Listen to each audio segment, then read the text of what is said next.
Welcome to our US Briefing Show. Today, we're diving into some intriguing international headlines.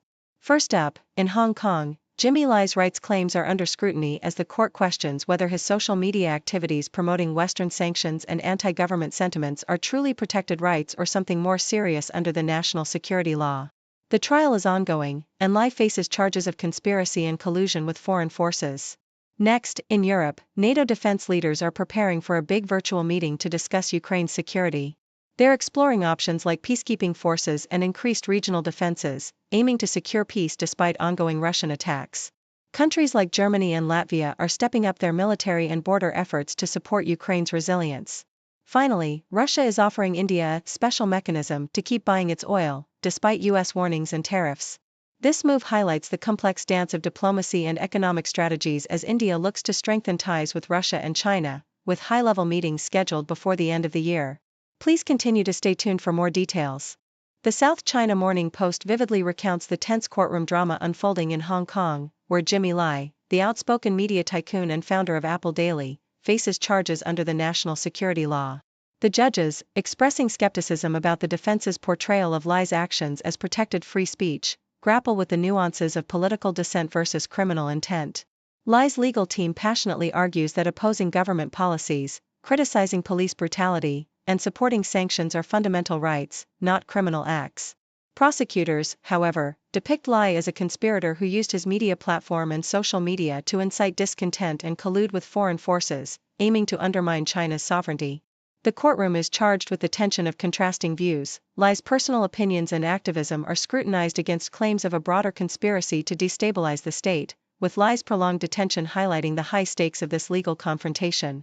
Deutsche Welle reports on the escalating geopolitical chess game surrounding Ukraine, as NATO defense leaders convene virtually amid rising hopes for peace talks between Zelensky and Putin. The focus is on securing future guarantees that could prevent another invasion, with Kyiv demanding robust Western military assurances. European leaders, including Germany's Thomas Rokamp, emphasize the importance of deterrence, suggesting that German troops might be deployed to maintain peace after any ceasefire, bolstering Ukraine's defenses with logistics and training. Latvia's president underscores the urgency of fortifying borders with Russia and Belarus, investing hundreds of millions in barriers and anti-tank obstacles to deter future threats.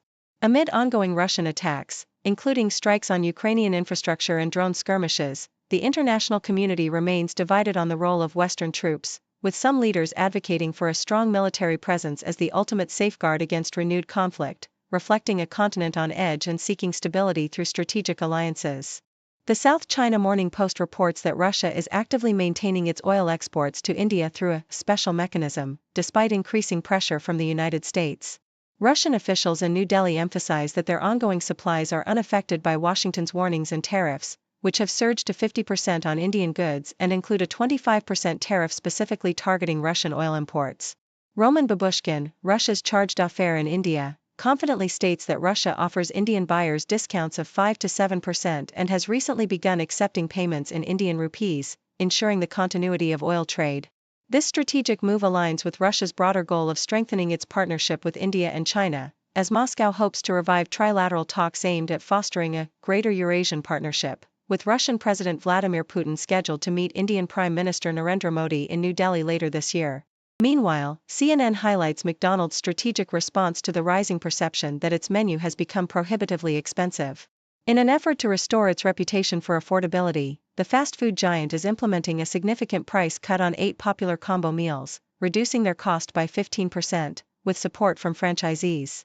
This initiative follows CEO Chris Kempczynski's candid acknowledgement that the chain's menu pricing has negatively impacted consumer value perceptions, especially after a viral $18 Big Mac combo in 2023 sparked widespread online debate about McDonald's affordability. The company is also expanding its value offerings, introducing new deals like a $5 breakfast and an $8 Big Mac and McNuggets combo, aiming to rebuild customer trust and reverse recent sales declines that were partly driven by inflation and shifting consumer expectations. The Associated Press reports that President Donald Trump is considering a bold move to acquire a 10% stake in Intel, transforming the U.S. government into one of the company's largest shareholders. This potential deal involves converting government grants into equity, reflecting Trump's broader agenda to bolster domestic chip manufacturing and reduce reliance on overseas suppliers amid rising tensions with China. The move comes after Trump publicly called for Intel's CEO, Lip-Bu Tan, to resign over national security concerns linked to his past investments in Chinese tech firms, a stance he later softened after Tan reaffirmed his allegiance to the US and met with the president. Intel, struggling with losses and falling behind in the AI chip race, faces a critical period of restructuring, and this government stake could signal a significant shift in the US approach to technological independence, reminiscent of past government interventions during financial crises like the 2008 auto bailout.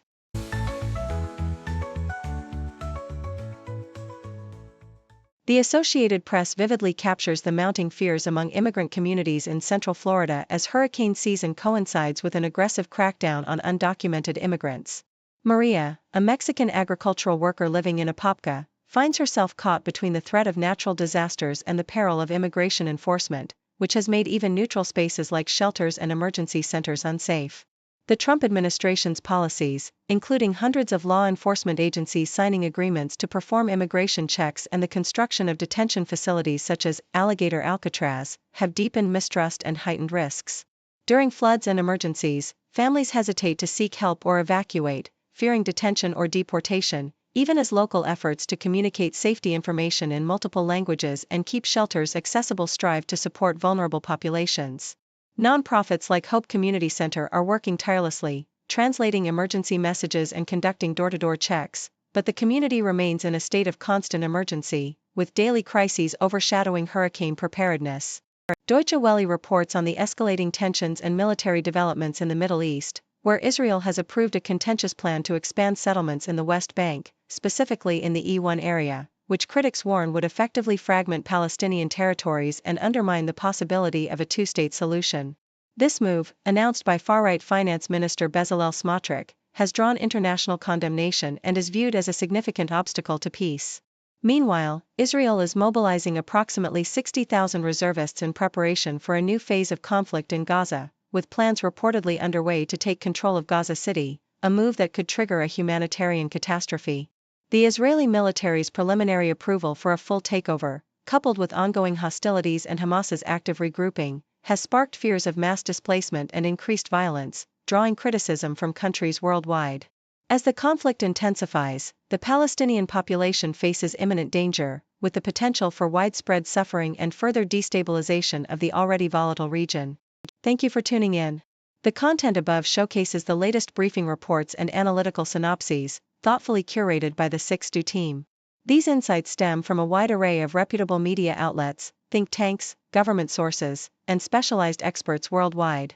We encourage you to explore these sources for a comprehensive perspective.